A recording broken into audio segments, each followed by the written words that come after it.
માત્ર આજ નહીં, પાછા કેટલાક સમયથી એવી ઘટનાઓ સામે આવી છે જે બાળ માનસ પર સવાલો ઉઠાવી રહી છે કે બાળ માનસ કઈ બાજુ જઈ રહ્યું છે। આ દુર્ગા સ્કૂલની વાત તમે જુઓ, માત્ર 6ઠ્ઠા ધોરણમાં ભણતો વિદ્યાર્થી એ ક્યાંથી એના મગજમાં એવો વિચાર આવ્યો કે મિત્ર સાથે ઝઘડો થયો હતો અને એની બોટલમાં કેમિકલવાળી ગોળીઓ નાખી દે। આ પહેલા એક વિદ્યાર્થીની હત્યા 7th ડે સ્કૂલની બહાર થઈ ગઈ હતી, એને ચપ્પુ મારી દેવામાં આવ્યો અને સ્કૂલના દરવાજાની અંદર આવી સ્કૂલના પ્રાંગણમાં એ વિદ્યાર્થી ઢળી પડ્યો, એનું મૃત્યુ થઈ ગયું હતું। અને એ પછી રાજકોટની સ્કૂલમાં પણ વિદ્યાર્થીઓની સુરક્ષા પર સવાલો ઉઠ્યા હતા કે જ્યાં ઉત્કર્ષ સ્કૂલમાં શિક્ષકે ઠપકો આપતા વિદ્યાર્થીએ 3જા માળેથી છલાંગ લગાવી હતી અને અમદાવાદમાં હવે ઈરાદાપૂર્વક એક 6ઠ્ઠા ધોરણમાં ભણતા વિદ્યાર્થીએ મિત્રની પાણીની બોટલમાં કેમિકલવાળું પાણી ભેળવી દીધું। વિચાર માંગી લે એવો આ સવાલ છે કે આપણા બાળકોનું માનસ આવું ઝેરીલું કેમ થઈ રહ્યું છે।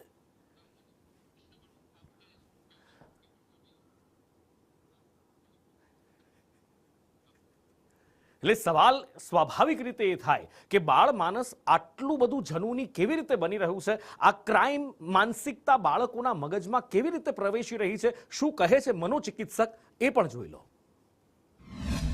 આ વસ્તુને આપણે ખરેખર લાઇટલી ન લઈ શકાય, કારણ કે એક બાળક જ્યારે આટલી ઉંમરમાં બીજા બાળકને આવી રીતે નુકસાન પહોંચાડવાની કોશિશ કરે ત્યારે આપણે આ વસ્તુને એક રેડ ફ્લેગ તરીકે જ લેવું જોઈએ।